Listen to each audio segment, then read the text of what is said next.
Subalit sinigurado natin na meron silang kakayanan na gawin pa rin ang kanilang mandato. Tandaan natin na hindi naman nakatali lamang sa budget ang pagiging epektibo sa iyong pamamalakad. Ito ang banat nitong si Senator Robin dito kay Franz Castro. Ipagpaliban niyo po muna ang inyong maduming politika in the principle of justice and accountability, not personal or partisan motives. Yan nga ba sinasabi natin? Bakit hindi na lang ho kasi aminin nitong si Senator Grace po na hawak ho sila sa leeg nitong si Tambaluslos at nitong si Saldico? Ha? Dito sa video na to mga kababayan, papakinggan ho natin ang mga paliwanag nitong si Senator Grace po kung bakit hindi na ho nila pinakialaman yung 733 million na pondo para sa Office of the Vice President na binigay nitong si Tambaluslos at nitong si Saldico dito kay VP Sara sa 2025. Pakinggan ho natin pakinggan ho natin kung ano ba ang mga punto de vista nitong si Senator Grace po diyan sa hindi pakikialam dyan sa version ng House of Representatives para sa budget ng OBP sa 2025. Pero bago ho yan mga kababayan, isang like at isang subscribe. Masaya na ho tayo dyan. Pabilisin ho natin ang pag-ikot ng mga numerong nakikita nyo dyan sa baba. Ayun na nga mga kababayan, no?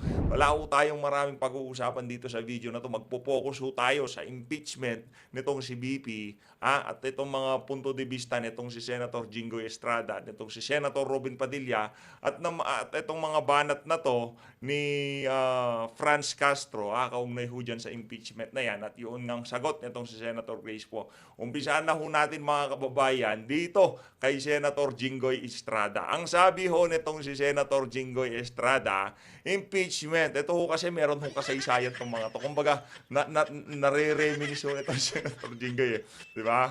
Nare-reminis ho nitong si Senator Jinggoy Estrada. Ito ang banat nitong si Senator Jinggoy. Impeachment will only show divisiveness and distract us from the urgent and pressing issue we must collectively address. Impeachment moves should be firmly rooted in the principle of justice and accountability, not personal or partisan motives. Yan nga ba sinasabi natin? Kasi mga kababayan, ang pagpapalutang ng impeachment dito kay VP Sara, maliwanag pa ho sa sikat ng araw nang dahil lamang ho ay nakikita ng ating mga kababayan na itong si Vice President Sara Duterte, siya ho talaga yung makinang at nakikitang papalit dito kay Marcos Jr. sa 2028 national election. Kaya ho siya pinag-iinitan ng mga individual dyan sa House of Representatives na pumupustura sa pagka-presidente sa 2028 national election. Yan ho ang banat nitong si Senator Jinggoy Estrada. Diyan sa mga individual na talaga ng mga mapahanggang sa ngayon, talagang tinutulak ho nila ang impeachment na yan. Ito naman ho ang sagot nitong si Franz Castro, kaugnay dyan sa mga nagsasalita diyan sa na yan. Kumbaga, yung hindi ho nila gusto yung impeachment. Tayo naman ho mga kababayan, kung saan masaya tong administrasyon na to, doon ho tayo. Kung ano yung magpapasaya dito kay Bangag, doon lang ho tayo, wala ho tayong pakialam. Pagka in-impeach nila itong si VP Sara, maghahalo ho balat si Tinalupan. Baka hindi na ho umabot ng 2028 to magbigla ho tayo magkaroon ng bagong presidente. Ganun lang naman ho kadali yan. Ang banat ho nitong si Senator Robin Padilla, dito kay Franz Castro, ito ho mga kababayan. Ito ho mga kababayan, napakarami pong problema ng taong bayan, lalo na ang mga binagyo. Hindi pa po sila nakaka-recover. Ang lahat ng ating saklolo ay relief lang, band-aid po. Yun o ang ibig sabihin ng Pangulo na hindi importante ang impeachment. Ito ang banat nitong si Senator Robin dito kay Franz Castro. Ipagpaliban niyo po muna ang inyong maduming politika.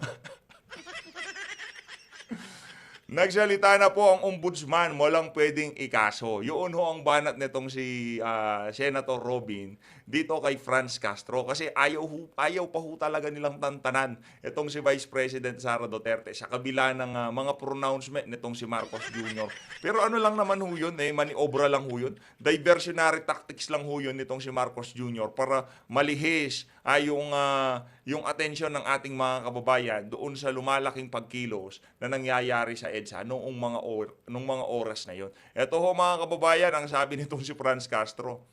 Resolve ang Makabayan Black sa Kongreso na mag-endorse ng any impeachment complaint na manggagaling sa ating mga people's organization. Medyo nakakadismaya nga lang dahil nagpapahayag ng ganito si President Marcos. Is he trying to influence yung aksyon ng mga kongresista? Wala namang ganoon eh. Kayo naman, ang pa-plastic nyo talaga dyan sa Makabayan Black. Hindi naman halata na lahat ng galaw nyo dyan kumpas ng Malacanang, anak ng toko. Non-compromising itong issue ng accountability, itong issue ng grave threat, itong issue ng betrayer of public trust. Isamba nyo. Wala naman ng problema sa sambayan ng Pilipino yan eh. Kung talagang non-compromising yan, wala namang problema, Franz Castro. By all means, bukas ng umaga, Lunes, isampa nyo na yan ang impeachment laban dito kay Vice President Sara Duterte. Para magkaalaman na ho, para matapos na ho ito once and for all, di ba? Malay natin, bago matapos tong linggo na to, presidente na tong si VP Sara, hindi natin alam. May reserve nga yan, di ba? Biglang pumlakda itong si Marcos Jr., di meron na ho tayong bagong presidente. Ngayon naman ho mga kababayan, magtungo na ho tayo dito kay Senador Grace po. Pakinggan ho natin ang kanyang mga palusot, kaugnay doon sa hindi pakikialam ng Senado doon sa 733 million na binigay na pondo ni Tambaluslos at nitong si Saldico dito kay Vice President Sara Duterte. Wala pala kayong mga yagba dyan eh. Di ba? Wala pala kayo. Senator Robin, ilan lang ba naman sila dyan, di ba? Talagang sila, Senator Bato, gusto nila. Nagpahayag sila. Yun, mga may yagba yung mga yun. Kahit alam natin na yung mga naghaharing uri dyan sa Malacanang at House of Representatives, sa kanila yung kumpas na 733 million. Nagpahayag pa rin sila ng kagustuhan na dagdagan ang budget ng Office of the Vice President. Ang problema ho, itong mga senador na kagaya nitong si Grace po, ngayon din na ho tayo nagtataka kung bakit hindi naging presidente yung ali na yan. Bago ho natin umpisahan, pabilisin ho natin ang pag-ikot ng mga numero na yan na nasa inyong screen. Ayun na nga mga kababayan, umpisahan na ho natin to, Senator Grace po. Pasok! Natin na yung mga socio-economic programs ng OVP ay nandun pa rin. In short, sa aming nakikita, capacitated pa rin ng OVP kasi dun sa kabuuan nilang budget, 600 million doon, pwede nilang gamitin for social programs. In fact, nag-submit sila sa amin nung mga social programs nila. Meron doon medical assistance, burial assistance, libreng sakay. Sila mismo ang naglagay kung saan nila gustong pondohan doon sa 600 million. Hindi nila nilagyan yung medical assistance at yung burial assistance kasi kulang daw para sa kanila. Pero actually, meron silang 600 million for that. Ngayon, nagkaroon ng pagkakataon naman dito sa pagdinig ng committee hearing na bigyan ng justification kung gusto nilang itaas yung budget. Wala namang formal request from the OVP na taasan ng budget. At alam naman natin dito sa mga committee hearings, pagtataasan ng budget, kailangan meron manggagaling din sa kanila na breakdown na at justification bakit tataasan. So, hindi pa ito end of the line for the OVP budget. Malay na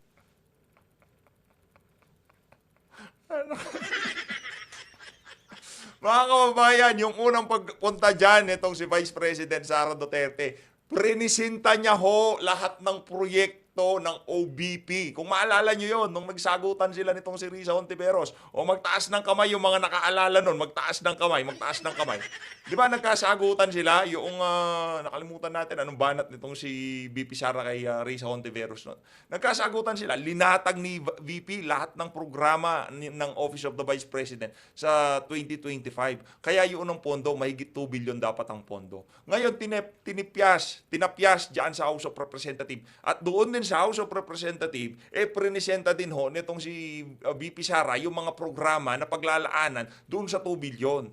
Ngayon, huwag nyo sasabihin sa amin na nandiyan pa naman yung ibang mga programa ng Office of the Vice President. kinompute na ho ng mga staff nitong si Saldico. Up to the last centavo.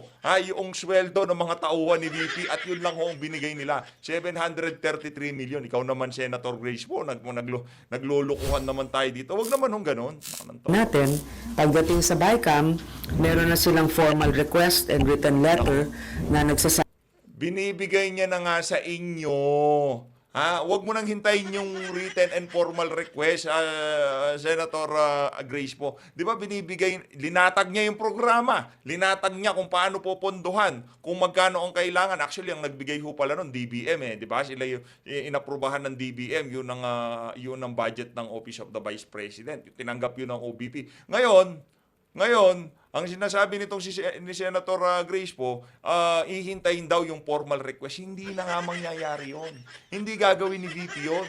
Yung magluluhod siya para lamang sa pondo, di ba? Yun ho kasi ang gustong makita nitong mga congressman na to at senador. Manghihingi ka rin pala.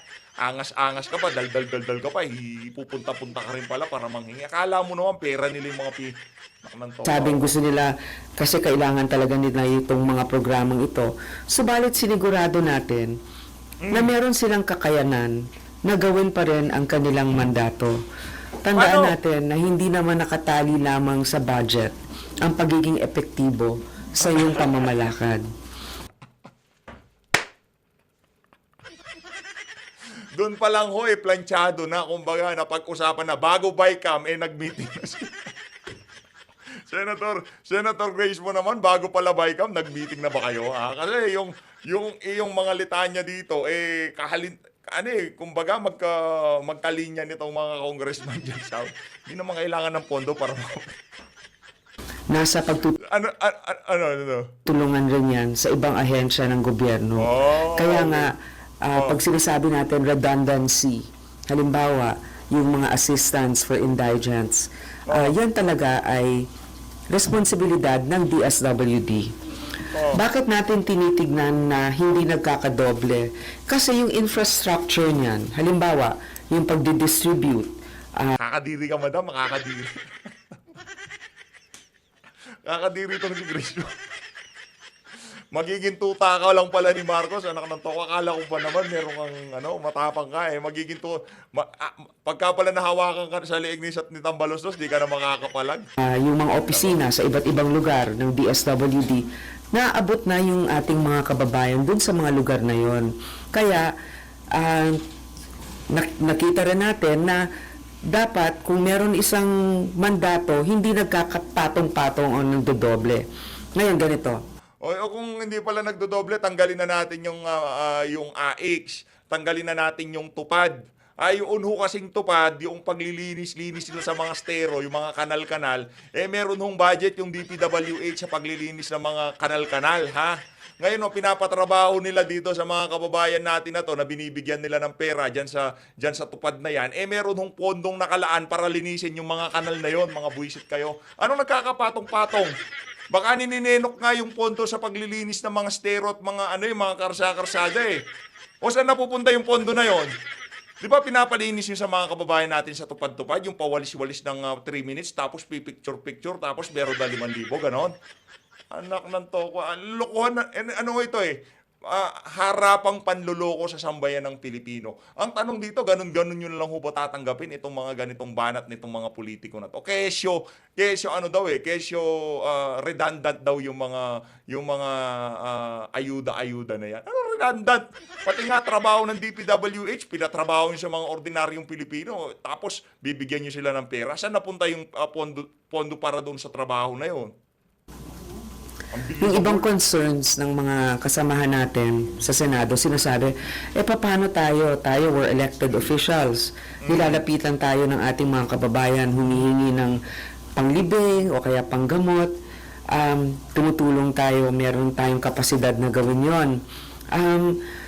Meron tayong kapasidad dito din sa Senado na may kaukulang resibo o pirma na talagang nagpunta sa ospital. Ang OVP, doon sa aming nakikita, doon sa 600 million, grabe naman tong si... pwede pa rin silang kumuha doon. Ngayon, kung kulang yon, pwedeng mapunuan ng DSWD, ng AIX, ng tupad. Hindi naman sila bawal kumuha ron. In fact, dapat nga tulungan Anak, natawa kapal ng mukha nitong si Grace po.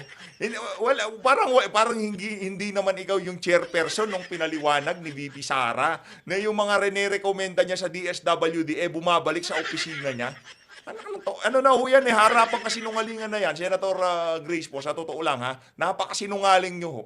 Sa totoo lang. Sinabi na ni VP, yung mga rene-recommenda niya sa DSWD bumabalik. Hindi ini-entertain ng DSWD dahil masyado silang politika diyan sa DSWD. Tanungin mo si Senator Amy Marcos, alam niya yan. Nagreklamo, di ba, yung i-release na lang yung tupad, yung AX, kung ano man yung programa na yun. Pinigilan pa dahil makakalaban ng isang congressman ng pagka-mayor diyan sa isang lugar sa Visayas. Pinigilan, di ba? Hindi ka, Visayas o Mindanao. Basta nasama sa hearing yun, napanood nyo ho yun sigurado.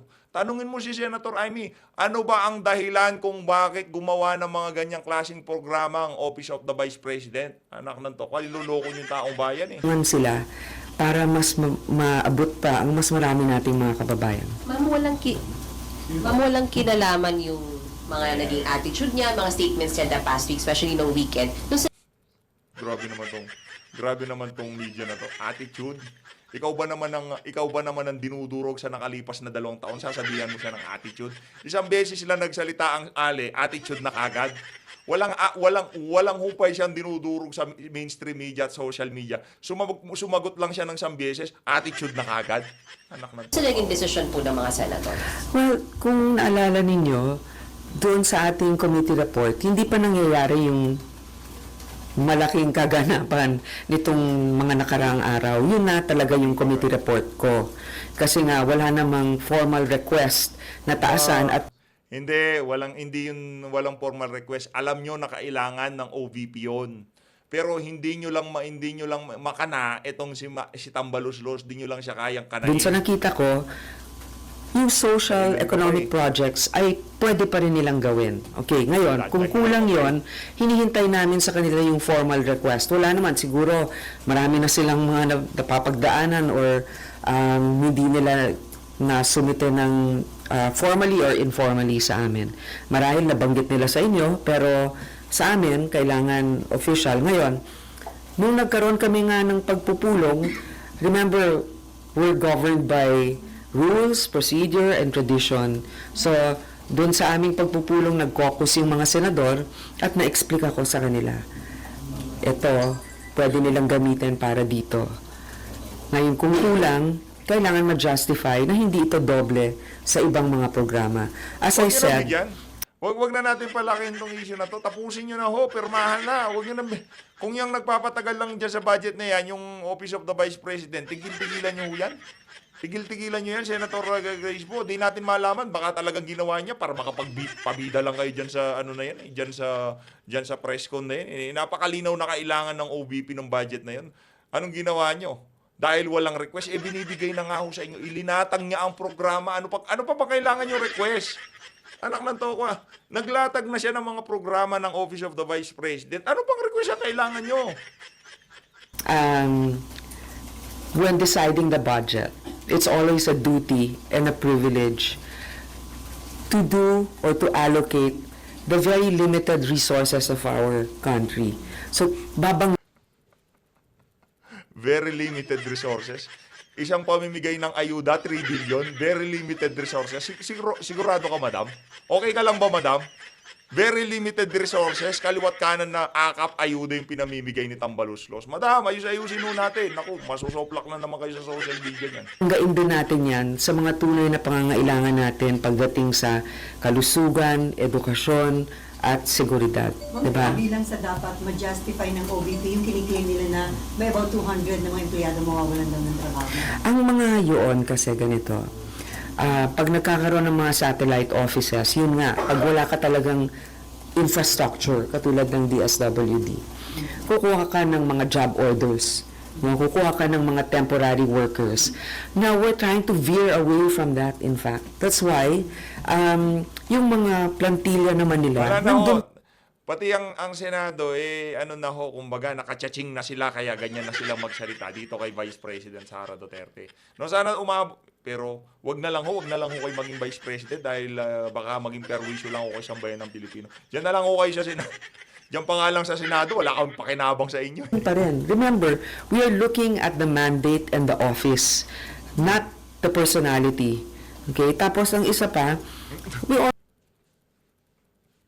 Not the personality. Ano ba mandato ng Vice President? Oh, ano bang mandato niyo diyan sa Senado? Ano bang mandato ng mga crocodile? Sinong nakaisip ng AKAP? Trabaho ba ng House of Representatives na gumawa ng programa para makapamigay ng pera? Anak ng tokwa, tigilan mo natin yung mga ganyang klaseng litanya. Nakakaboboho yan, Senator Grace po. also have to look at the Sis. competence, the output. Kaya nga tinitignan natin palagi ang utilization and disbursement rate. Diba? And effectivity. Kasi ba't mo naman, hindi Labo, naman Sen. pwedeng, hindi ko lang trip yan. Hindi ko trip yung namumuno dyan. So, out, diba? At hindi namin din trabaho, halimbawa kung appointed, na basta-basta magdesisyon tungkol sa kanilang pamumuno. Hindi sa amin yan. Sa executive yung mga appointee na yan. So, tinitignan lang namin talaga yung output at kung sapat o kulang para magawa nila yung kanilang trabaho. Ma'am, bakit yung deliberations nangyari sa caucus, hindi sa floor? Bakit hindi open yung debate sa amendments? Well, kasi ganyan naman talaga, 'di ba? Marami naman tayong mga pinag-uusapan na mabuti na rin na lahat bukas din sa kanilang mga minsan kasi yung iba sa atin hindi na naman nila gustong ihayag talaga lahat na hindi naman namin napapag-usapan ng maayos. So, pagdating doon, lahat ng aking mga kasamahan, libre naman silang magsabi kung anong nasa sa loobin nila. In fact, to be honest with all of you, may mga nandoon, at alam naman ninyo kung sino, ang talaga nagsasabing, itaas natin yung budget ng OVP para maiba lang tayo. No? Maiba lang tayo sa version ng House. Sabi ko, marami tayong Hindi ako naniniwala doon kasi nungalingan na naman yun. Itaas lang natin. Sino magsasabi nun? Si Senator Bato de la Rosa? Si Senator Robin Padilla? Si Senator Christopher Bongo? Itaas lang natin para maiba lang tayo sa version ng House of Representatives. Huwag mo kami loko, Senator. Anak ng tokwa. Pati ngayon yung mga kaalyado, yung mga kilalang kaalyado ni VP dyan sa Senado. Ang balita mo pala natin, wala na hong nangyaring pag-uusap. Mabilisan na lang daw ho, sabi nitong si Senator Amy Marcos, di ba? Ang gustong mangyari, dapat sakto yung version ng House at version ng Senado, kaya minadali ho talaga. Wala hong nangyaring pag-uusap, wag ho kayong kapareho at marami rin tayong pinagkaiba sa House. Hindi tayo magiging iba lang sa House just for the sake of being different. Okay? As the chairman and also as the the chairman that deliberated on the budget of the OVP, nakita ko na merong pang socio-economic program. So pinakita ko, eto, kung gusto pa nila ng para sa panglibing o para sa education support, ganyan, pwede nilang kunin dito. Ngayon, sa BICAM, pwede natin tanungin yung counterpart natin, anong justification ninyo. And even at the point from now until then, kung makakuha tayo, halimbawa ng formal request na hindi namin magagawa ito dahil kulang sa ganyan, tingnan natin, banggain natin sa functions ng ng DSWD, ng Hindi ho talaga bibigyan. Hindi ho talaga bibigyan ng sapat na budget para makapagtrabaho ng maayos itong si Vice President Sara Duterte. Wala ko tayong magagawa. Panahon nila siguro maganda bigayan ngayong mga panahon na to kaya ganito si Senator Grace. DOH, ng Bigayan ng pagmamahal kayo naman mahal na mahal siya dyan sa Baka itong si Tamba nung nagkita sila, nagbeso-beso sila. Nag-appear naman sila nitong si Saldi ko. Maganda ang bigayan ng pagmamahal. Kung talagang walang mga programang ganon. Pero sa nakikita ko nga, so syempre, nandun na rin yung bugso ng emosyon, di ba? Gusto natin maayos ang proceedings. So katulad din ninyo, nag-uusap-usap muna kayo, ano ba mga itatanong natin sa ating press con? O pagdating doon, sige, game. Ganyan. Hindi naman sa may mga mga kailangan kaya nga pagdating doon sa lahat ng mga bumoto, kahit na nga yung minorya, 'di ba? Kahit na nga si Senator Risa, first time lang ata na bumoto for the budget, ng approval, 'di ba? Kahit na si Senator Bato, 'di ba? Humarap pa doon para sabihin niya, 'di ba? Para masigurong mabilang ang boto niya. So yun naman yung sa amin na palagi we reach across the aisle and we understand and we realize that there are different opinions. But we also want to put our best foot forward. When we already present something, we want to make sure that we have the consensus of our colleagues para kung meron ng kailangan ibahin o palitan man dyan, ay nagkakaintindihan kaming lahat. Kanina Senator Bato conceded na kung hindi niya na-adjust dito sa caucus, what more sa BICAM? Dahil may mga congressmen na wala talagang maidadagdag pa doon sa OVP budget. Wala na. Kumanta na. Well, alam mo, unang-una, yan si Senator Bato can be as vocal as he wants. And if he has good reason to justify the increase, pwede naman yon. Pero ang para sa akin nga, siguro request and to make sure na hindi redundant. Yun lang naman eh. At na hindi maaapi ang ahensya o ng departamento dahil magagawa pa rin nila ang kanilang programa. Ang sinasabi ko nga, they're capacitated with the budget that was given then. Remember, historically, yung budget ng OVP, about that range. Okay? Tumaas lang talaga nung 2023 by leaps and bounds. Hindi natin alam kung bakit. But that's why we always have a budget yearly. Hindi niyo alam kung bakit. Ako na magsasabi kasi itong si VP nagtatrabaho. Hindi niya gusto, hindi niya feel yung tumatanggap siya ng sweldo tapos nakatenga lang siya sa opisina. Hindi ko niya kaya 'yon. Hindi ko niya kaya yung ginagawa ng ibang mga senador. Pagkausaping budget at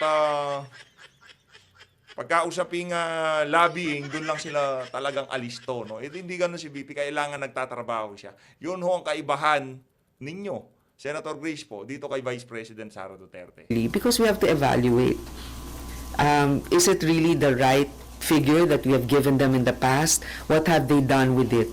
And there are certain programs, for example, that are still under COA scrutiny. Unintended yun. May kinalaman pa, like Grabe lang si by Tamba. leaps and bounds. Ramdam ko ho itong si Tamba hanggang sa Senado. Lakas si Tamba, grabe. Kaya niyang impluwensyahan pati mga senador. Ganun ho sila kalakas diyan sa House of Representatives. Ano kayang napagkasunduan? Buti ganito yung naging tono nitong si Senator Grace po. Kung kaugnay diyan sa budget na yan itong si Vice President. Grabe no, ibang klase. Yung increase last year. So may kinalaman ba yung politics? Dahil nga, syempre noon ay close pa yung unit team. So, what's that way? Well, hindi ako finance chair noon eh. Wala rin ako sa BICAM. So, tanongin niyo sila. Kasi that's more, that has nothing much to do with the numbers but their decision-making process. Ma'am, yung AKAP, iminerge ba lang sa AIX at magiging contentious issues dito pagdating sa BICAM dahil para sa Speaker Romualdez, make sure na may babalik yung AKAP?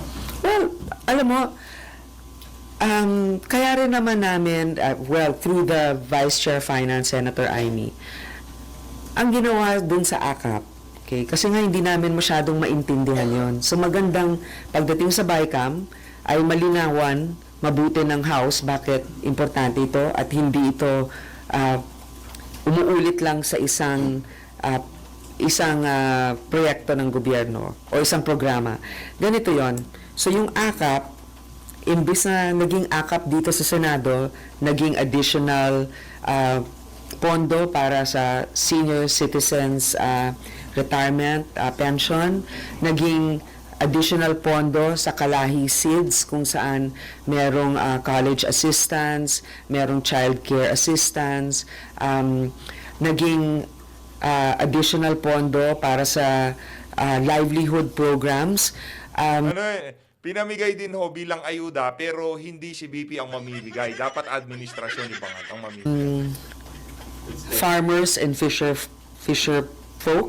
So meron pinaglipatan rin na nandun na naka-embed na social program. Kasi eto in broad understanding of what AKAP is, it's supposed to be assistance for the effects of inflation. Wow! Whereas AIX is really specific for indigent. Ngayon, naiintindihan na ho nila ngayon yung AKAP. Baka bukas makalawa, mamigay ka na rin yan ng AKAP, madam. Tapos kasabay mo itong si Tambaluslos. Tapos ipakilala mo siya, ang pinakamagaling, pinakamahusay, pinaka-nagmamahal sa Pilipinas. Okay, ngayon, sino bang hindi apektado sa inflation? Lahat tayo, di ba? So we have to be a little bit more particular about how this will be distributed. Who are the recipients of AKAP? What are the criterias for it? So, hindi naman natin sinasabing wag na, no? Pero tandaan natin, ang AKAP, we just restored it to the NEP, which is walang AKAP. And remember, the NEP is the DBMs in collaboration with the executives. So, this is the President's budget. Diba? We can probably move things around, but at the end of the day, the NEP was the basis of what the Senate saw na walang AKAP. So now, silang naglagay noon ng House, we'll ask them, open BICAM. Bakit? Naging factor po ba yung issue over AKAP previously kasi yung pinagsususpetsahan na ginamit for PI campaign, yung AKAP? I think yung dun sa PI campaign, aside from may mga question nga doon kasi again, during the past budget deliberations, wala kasi yon, hindi namin nakita. Buti na lang, hindi nga ako nakapirma nun eh. Pero may mga nakapirma na nagulat na lang na nandun pala yon. So, I think to be fair to both houses, if there's a program that will really be for the benefit of our countrymen, we should mutually support it. But I think with an understanding of how it will actually help. So, hindi naman natin sinasabi na hindi mare-restore ito, pero gusto lang namin malaman na ito ba talaga ay justified at hindi lang umuulit sa isang programa at ito ba talaga ay Hindi pa ho ba halata na yung AKAP na yan redundant lang sa mga programa ng DSWD? Redundant lang sa mga proyekto ng sa mga programa ng DOLE, hindi ho ba yan redundant? Pare-pares lang. Ano ho bang pagkakaiba ng AX, tupad, AX, tupad, meron pa ho eh. Ano pa yung isa? Basta, ano ang pagkakaiba ng mga yan? Wala ho silang pagkakaiba, puro ayuda ho yan. Iniba-iba lang yung pangalan, pero puro ayuda ho yung mga yan. magiging beneficial. At ang mga nakakatanggap ho dyan, siyempre mahihirap. Lahat ho ng mga programa na yan, ang mga benepisyaryo, mga mahihirap. No, pero iniba-iba lang ho nila pangalan, pero ayuda lang ho yan. Lahat ng mga yan, ayuda lang. At yung AKAP na yan, ayuda pa rin. Ngayon, itong si Senator, yung kay VP Sara, rule out ho nila kagad na redundant. Pero yung AKAP, di ho nila rule out kasi kay Tambaluslos. Sa mga nangangailangan talaga. Kasi nga, very generalized yung to help with inflation. Kasi pwede naman mayaman pero apektado ng inflation, di ba? So, yun lang naman. Bukas naman tayo sa kanilang rason. The final Senate version, is there a provision allowing the national government to sweep GOCC funds? Ay, sorry ha, I think nauna kasi siyang magtanong sa'yo. So, hindi ko lang, I just wanted you to finish, but I'll get back to you. Yes, ma'am. Hello. Hi, ma'am. Ma'am, if ever po na i-push ng House na ibalik yung AKAP budget, saan niyo po nakikita na kukuhain ito since we already moved around the 39 billion? Yun yung magiging diskusyon, di ba? Na kailangan, siguro yung mga ibang advocacy projects namin, kung masasabi ng House na hindi mapupuluan rin ito ng AKAP. Okay. So, ayoko silang pangunahan, pero ganun talaga pagdating sa BICAM. Kung hindi mo pwedeng taasan, kung ano man yung 6.352, tama ba? O, na trillion budget. Hindi mo pwedeng taasan yon. You can only move things around but you can never change it. So, siguradong may babawasan. So tingnan na lang natin kung saan. Basta we stand by our committee report, di ba? Ay, gusto mo magpaya. Parang akap. Balik ko lang po sa OVP budget, ma'am. Ma'am, para sa transparency, pwede bang malaman sino-sinong senators yung nag-insist na dagdagan ng budget? At nagkabotohan po ba?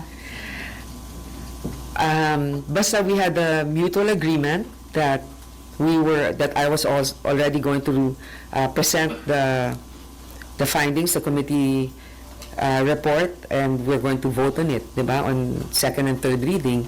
So pagkatapos ko present ang argument, may mga nag-object, may mga nag-suggest, but at the end of the day, we all agreed, or the majority of us agreed and voted on it. So I think the best is really to ask them one-on-one what probably their reservations or support was for it. But this is the Senate's version right now.